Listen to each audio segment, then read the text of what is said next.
Welcome to Be Bold Branding, where we discuss the power of differentiating yourself through your own unique story and standout personal brand. Today, we're talking with a guest who is a master certified coach, dynamic facilitator, and inspiring motivational speaker.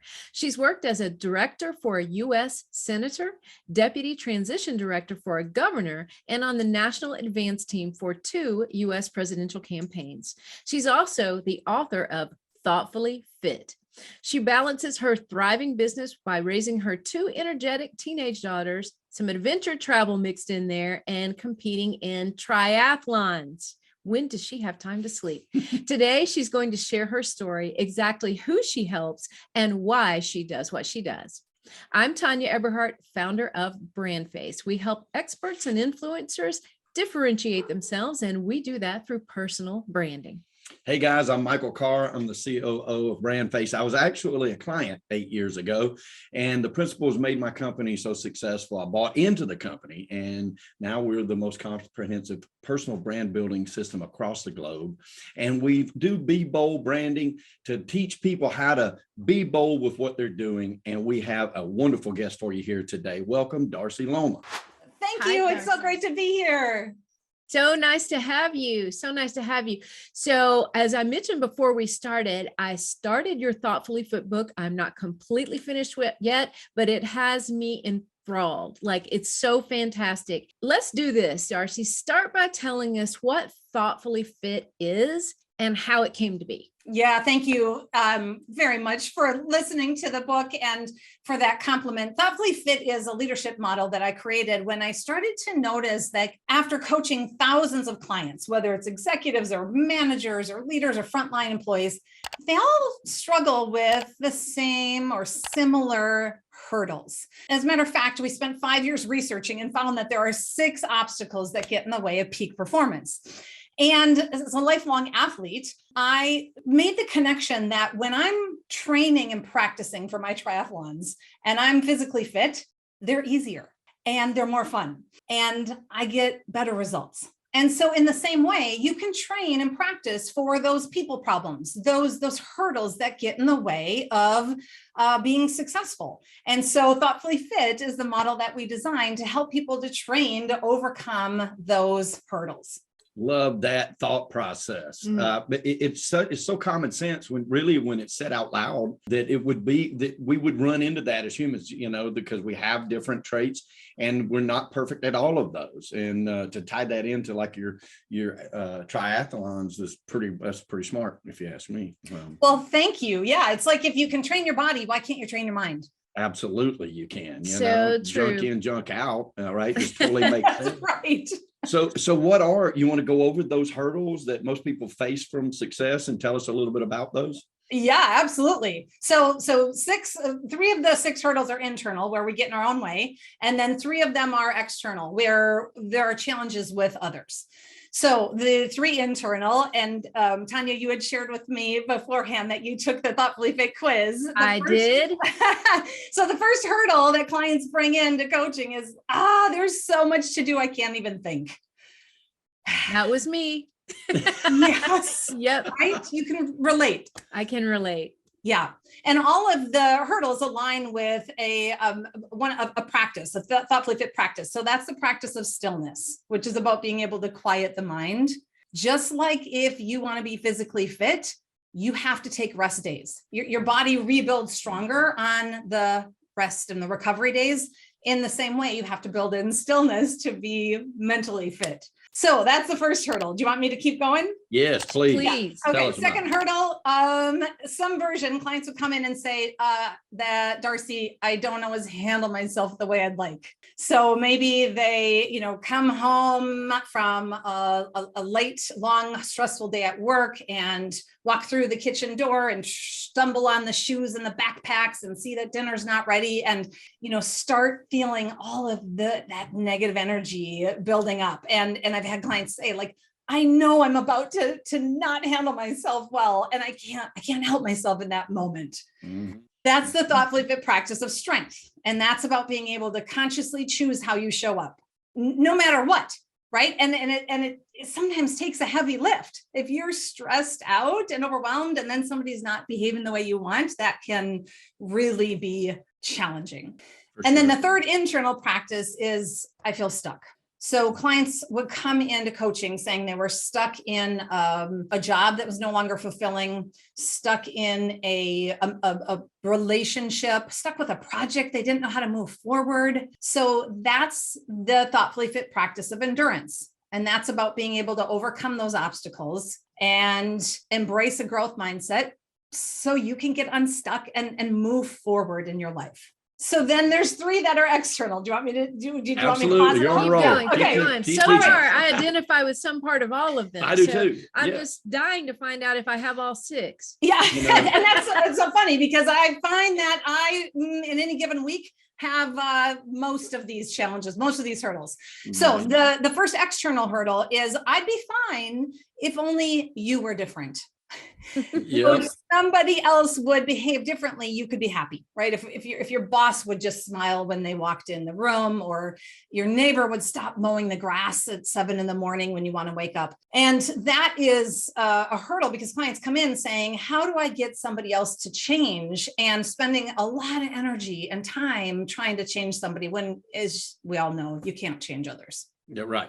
That's the hurdle, is the thoughtfully fit practice of flexibility. And that's just being able to stretch to accept others for who they are instead of trying to change them and be something you think they should be.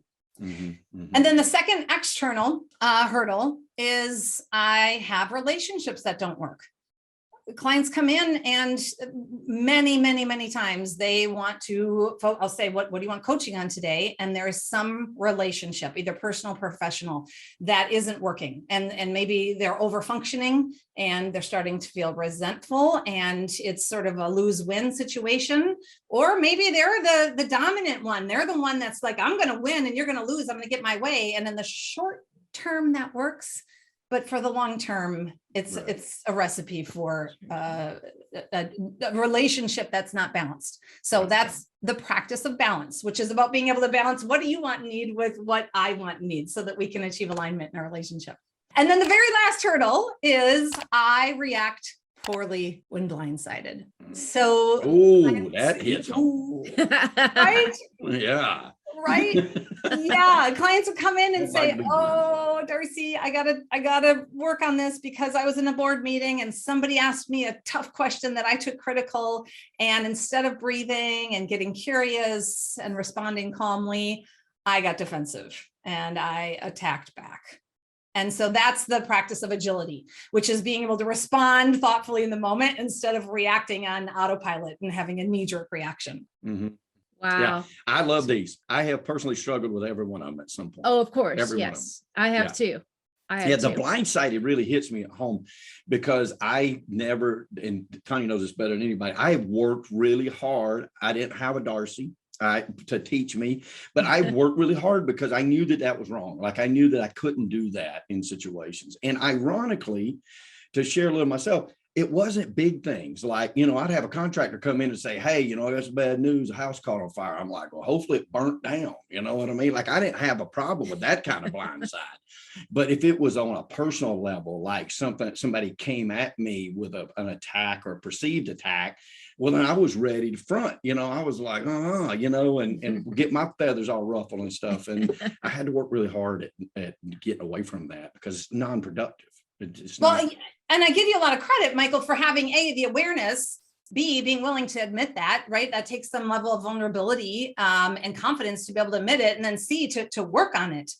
Because you're a human. We react poorly when blindsided. And unfortunately, what that means is now not only do you have the original problem, whatever somebody's attacking you for, now you got to clean up the mess from handling it poorly. Yes, because they always remember the reaction. Nobody remembers what led up to the reaction. They only remember the reaction. Oh, this guy. And I didn't want to be that guy, So. Right. Yeah. Those are good, though. Those are really good and definitely hindrances to moving forward, no matter what you want to do. Yeah. And I found going through that quiz, and I would strongly recommend all of you to take this quiz because it really gives you some good insight into yourself. I did not struggle at all with answering any of those questions. It was almost like they illuminated off the screen for me. It's like, oh, that one. Yeah, that one. It was easy for me to answer those. And I was not surprised by the outcome. Because my mind is constantly moving when my body's not, and my body's moving most of the day. So it's constant, like you can never turn the switch off sometimes. And then you always feel like there's something you're supposed to be doing, whether it's productive or not. That's the hard part to admit, is some of it's not productive at all. So it would be much more productive if you said, like you say, you need stillness. You need stillness. It's like, who has time for that? Right. It's not productive, and it's counterintuitive because indeed you think it's not. Your perception is it's not productive at all. Right. Yes. Right. Yeah. And you build in that stillness, just like when I was training for the Ironman and I had hit a plateau. And I was like, why am I not getting faster? And so I did what I think most people would do. I trained harder. I went from 6 days a week to 7 days a week, and I increased it. And what I realized from my coach is that I needed to take time off. It's counterintuitive. In order to break through that plateau, my body needed rest. And so that stillness for our mental mind to be able to be strategic and innovative and to really think through problems, we can't be in constant motion all the time and filling it, from meeting to podcast to NPR. You have to create stillness. Then it makes you more productive. You do. Personally, I found out for myself that I have a 72-hour window. So like when somebody presents something to me that's a particular problem, or if it's something I have to face that's like, maybe a personality situation I've got to overcome, or I've got to face somebody or something, an employee or something, like I need 72 hours and I will meditate upon that problem for that. And the answer always comes to me, and it's always a positive ending. It's never, but if I cheat on that 72-hour window, then a lot of times, half of the time is going to be a problem. And if I react, 100% of the time it's going to be a problem. That is fascinating that you're that dialed in, Michael, that that's the amount of time you need to be able to sit with something and process and think about it. Yep. That's what I need. Right. Mm-hmm. Right. Yeah. And because it fits with everything you're talking about, because we are all human, and we all have the same emotions, and we all have the same fears, and we all have the same really drivers, right? And but in different order and in different percentages, where we all are going to battle with some form of your 6 hurdles at some point in our life, and some of them are greater than others. But it's very interesting, and we are very fascinated by it, because dealing in our business and the branding business with people, we're dealing with business people, and we're dealing with people that's like, why will my business not grow? Like, why, I don't have any ROI on my marketing. Why is this? And we have found that it is so intertwined with how you approach it, and very important to bring these things into focus. So I'm like Tanya, you guys need to take that test and see what you're dealing with. And that's just at thoughtfullyfit.com. It's a free test, 2 or 3 minutes. Anybody who wants to take that. Thank you. Yeah, perfect. Absolutely. Perfect. Do you find that there's any one of those is more a prominent a hurdle than others, or does it just totally dependent upon the personality? Well, it's funny you say that. Or situation. Yeah, because when I will go to do keynotes and trainings and workshops at different associations or companies, I will ask either show of hands or stand up for which one, and I'll go through the 6. And I tell you what, they're all hurdles, and it just depends on, it just depends on, sometimes I'll have more, if I'm in an accounting industry, they might be more internal than if I'm in a sales, where maybe people are more external and they're more out and about with people. But the reality is we all experience them. Mm-hmm. Mm-hmm. That's so true. So I know you do coaching, and I read this in some of your material, and I wanted you to address it. The one common myth about coaching that you would like to debunk, because I also sort of felt that. I don't know what you're referring to, but I'll tell you. And so tell me if it's a different one you read. But the one thing, and if it's something else, tell me, but when people think about coaching, they think that you're going to tell me what to do. You're going to exactly give me what advice. it was. You're going to fix me. Right. And that is not coaching. That is mentoring. And mentoring is fantastic. I'm going to just get curious. I'm going to ask questions, tough, powerful questions. I might hold up the mirror and point out some blind spots. And it's a very different model. And was that the myth you were thinking of? It is exactly the one. And I thought about it this way, when we're growing up and we're in sports, right? And especially when we're younger, the coach tells us what to do. You go do this, you execute this play, you do this, right? And so there's that perception that a lot of people walk into the word coaching with. And I can understand why there's a disconnect there. But I also understand clearly the difference between that and mentoring. And so I had never really heard it addressed that way. So I thought it was very interesting. Yeah. And that is most people's, how they know coaching is from sports coaching and from growing up.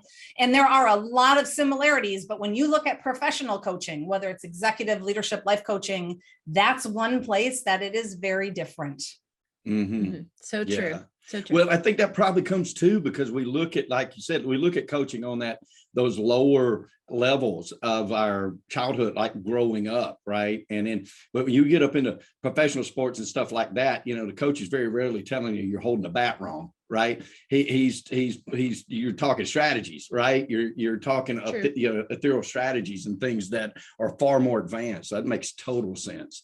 It's not a mentoring program. It's a coaching. You're the expert. But they don't do it for you. Right. They Yeah. can't swing the bat for you. You have to do it with their guidance. So that's right. Yeah, exactly. Makes total sense. Yep. Yeah. All right. So Darcy, we're going to ask you 5 questions that we like to ask our guests that deal with your brand. Okay. And so if you're ready, we're going to ask you these 5 questions, starting with, in your business, what sets you apart from others in your industry? That's fantastic. And it's funny because I remember when I first started my business 9 years ago, I was doing a lot of presentations and somebody said, you should really brand yourself. You should really brand your business. And I was like, what does that mean? And now I'm so embarrassed how naive I was. So I just want to, say how much I've enjoyed listening to your podcast and learning from what you put out there, because branding is so important. So I think a couple of things that are unique for my firm is the thoughtfully fit model, and that everything that we do is grounded in that. And also that we're a one-stop shop for solving your people problems, for becoming and creating sort of that high performing organization or team. So whether you want to work on yourself and an individual with coaching, or you want to do some team coaching, a team retreat, team assessment, or you want to do some training on how can you deal with conflict better and communicate better and build trust, we are a one-stop shop. And I think that's one of the things for our brand that we have worked hard to put out there, because we like to partner with our clients for longer term relationships instead of just a one-off. Love it. Perfect. Okay. Question number 2. Who do you serve? Exactly. Who are your ideal customers? Our ideal customers on the B2C front are high performing, successful people who want to go to the next level. So we are not about trying to convince somebody who's a couch potato that they need to go run a 5K or they need to get fit, right? We are not about to say that you need to address your hurdles and you need to be able to learn how to communicate better and how to respond better when you're blindsided. We attract and work with people who want to get better. And then on the organization front, we work with companies who want to take their company to that next level to create a high-performing organization. And so we've worked in 48 industries with more than 500 clients.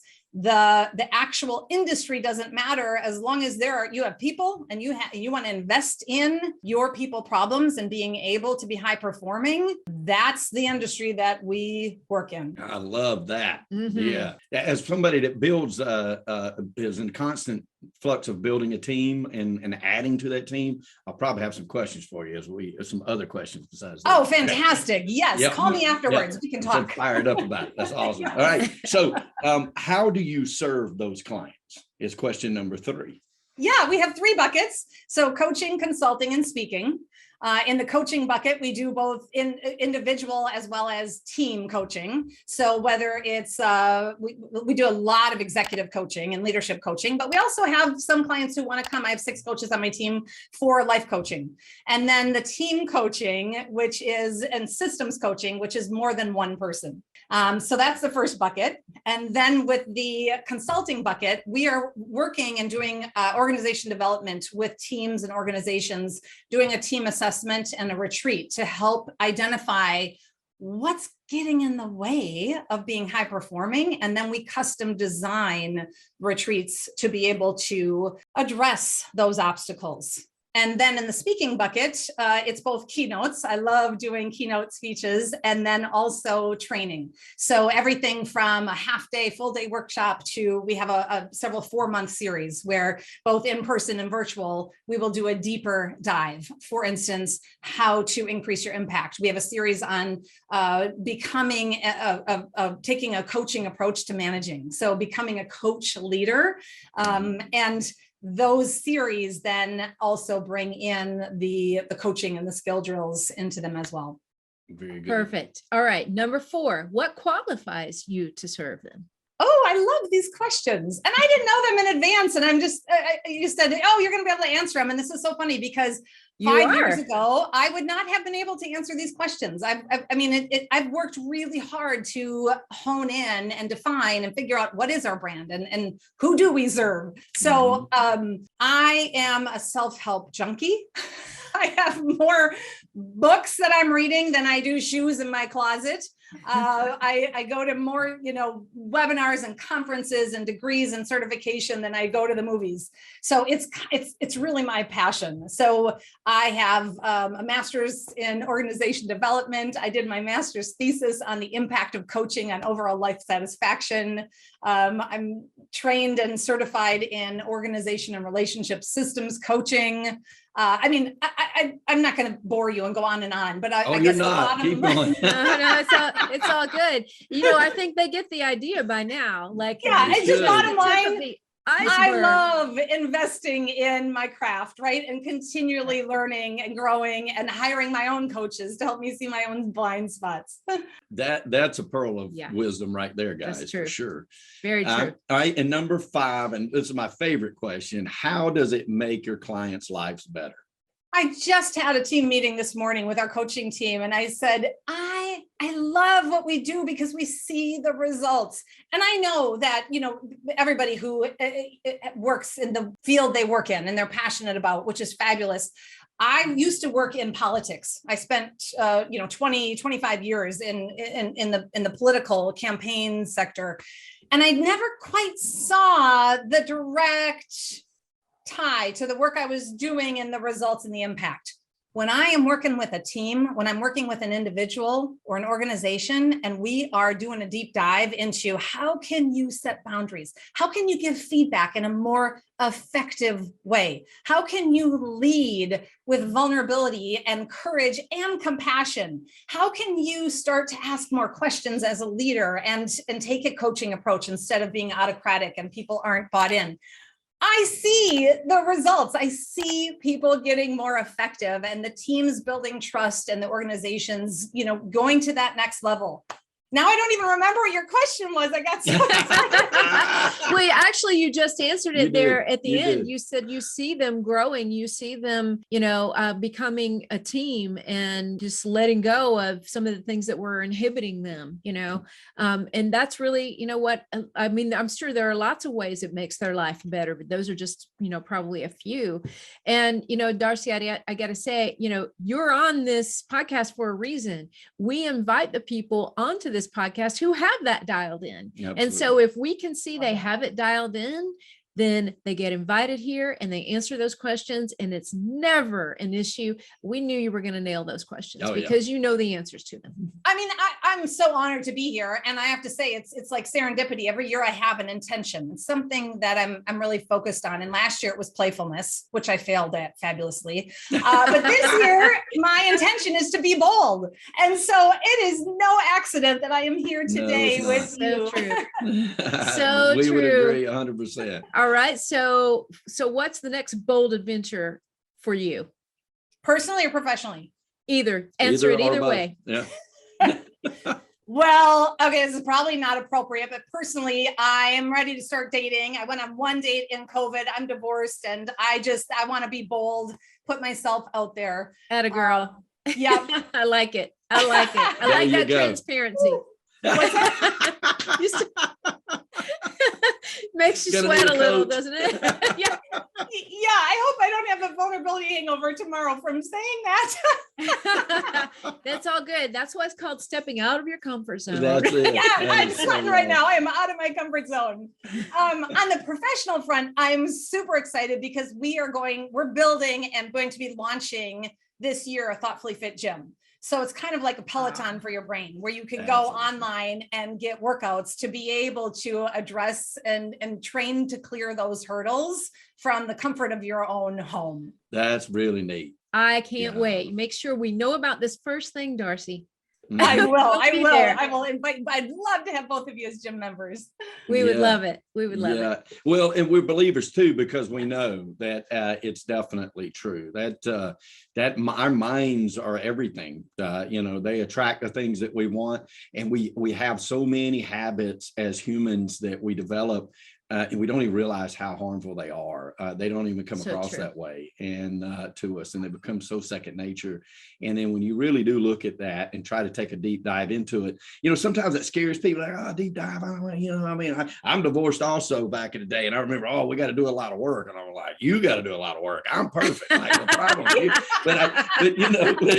and then when you go to counseling, you learn, I am the problem, and then you fix it. They don't, and then they're okay. All right, now who learned?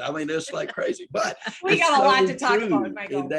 Our minds are everything, and the way we approach things is really valuable, and it's a training exercise. It is. It's I shouldn't have said that. I shouldn't have thought that. And those are just minor examples. I'm sure you've got much deeper ones, but it starts with that kind of thing. It's junk in, junk out. I just believe it. I told you earlier when we met that every day Saturday for me, and that did not just happen one day. It didn't just happen. You decided. I decided I'm going to figure out how to enjoy every second, no matter what I face, and for the rest of my life. Because I just don't want to.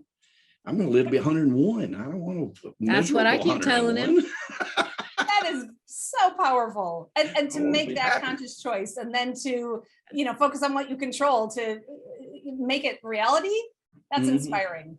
Yeah, well, I hope so, and you are inspiring, I can say. Yes, thank you for all your work. Tell how prospects could reach you. What is the best way for them if they want to learn more about what you do, your book series, everything? Tell us. Well, thank you so much. They want to date you, like tell us Thanks. I can give I'm not on any of the dating apps, so I guess I can't give that profile, but I'm working on it. Be bold. That's it. So my website is darcyloma.com, and that has all of our services and blog and lots of free resources. And then thoughtfullyfit.com is where you can go if you want to take the quiz to find out what is your biggest hurdle, and then a strategy on how can you overcome and start to clear that hurdle. Awesome. That's fantastic. Darcy, thank you so much for taking time to be here with us today. You are such a gem, and we've learned a lot from you today, and especially the fact that I fall into all 6 of those at different times of the day, and I'll be working on those. Thank you. That's awesome. Thank you for having me. You guys are just delightful. You're so welcome. You're so welcome. Well, if you guys learned something today that helps you or inspires you like it inspired us, we encourage you to please like it, love it, share it, and ding, subscribe so you can be the first to learn about the next episode. Yep, folks, thank you for joining us. And it's all about prosperity. And when we say prosperity here, we're not just talking about money. That's just a portion of prosperity. We're talking about the full 360 of an abundant life that we truly wish for every one of you. We know at BrandFace that prosperity favors the bold. Darcy knows that prosperity favors the bold. So we say be bold, especially with your brand, especially in 2022. Thank you, Miss Darcy. And thank you, Miss Tanya. Thank you. All right, guys, we'll see you next time on Be Bold Branding. Thank you. Brought to you by BrandFace, the only comprehensive personal brand building system across the globe.